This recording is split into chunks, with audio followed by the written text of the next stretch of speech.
FIFA কোনো বাণিজ্যিক মুনাফাভোগী প্রতিষ্ঠান নয়, বরং একটি অলাভজনক ক্রীড়া সংস্থা। ফিফার মূল আদর্শ হল বিশ্বকাপ আয়োজন থেকে টেলিভিশন স্বত্ব, স্পন্সরশিপ ও টিকিট বিক্রির মাধ্যমে যে বিলিয়ন বিলিয়ন ডলার আয় হয় তা শুধু অংশগ্রহণকারী দেশগুলোর মধ্যেই সীমাবদ্ধ রাখা হয় না। ফিফা বিশ্বজুড়ে ফুটবলের সমতা, কাঠামোগত উন্নয়নের জন্য এই আয়ের একটি নির্দিষ্ট অংশ তাদের অন্তর্ভুক্ত 211টি সদস্য দেশের মাঝে বণ্টন করে থাকে।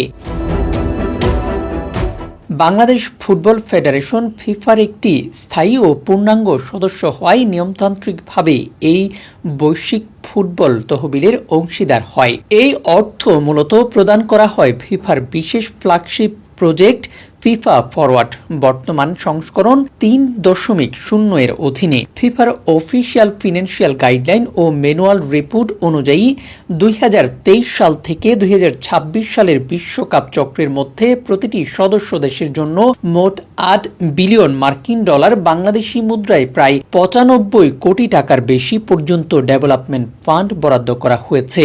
এই ফান্ডের মধ্যে প্রতি বছর 1.25 মিলিয়ন ডলার দেওয়া হয় ফুটবল বোর্ডের দৈনন্দিন প্রশাসনিক ও পরিচালন ব্যয় নির্বাহের জন্য। এছাড়া বাকি 3 মিলিয়ন ডলার দেওয়া হয় দীর্ঘমেয়াদী সুনির্দিষ্ট ফুটবল প্রকল্পের জন্য, যেমন খেলোয়াড়দের জন্য উন্নত প্রশিক্ষণ সুবিধা, যুব একাডেমি তৈরি কিংবা দেশের তৃণমূল ফুটবল ও নারী ফুটবলের মানোন্নয়নের। টাকা পাওয়ার এই পুরো প্রক্রিয়াটি অত্যন্ত কঠোর ও স্বচ্ছ নিয়মের মধ্য দিয়ে পরিচালিত হয়। ফিফা নির্ধারিত শর্ত পূরণ ও প্রকল্প অনুমোদনের পর সদস্য অ্যাসোসিয়েশনের কাছে ধাপে ধাপে অর্থ ছাড় করে বাফুফেকে প্রথমে তাদের সুনির্দিষ্ট ফুটবল প্রজেক্টের পরিকল্পনা এবং বাজেট ফিফার ডেভেলপমেন্ট কমিটির কাছে জমা দিতে হয়। পরিচালন ব্যয়ের অর্থ নির্দিষ্ট শর্ত পূরণের ভিত্তিতে কিস্তিতে দেওয়া হয়।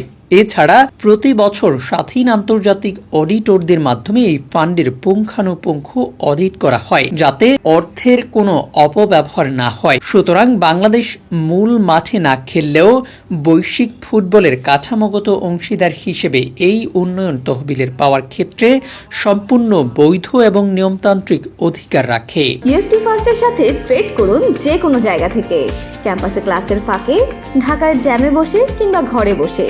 ট্রেডিং এখন হাতের মুঠোয়, তাই ট্রেড করুন যখন খুশি, যেখানে খুশি।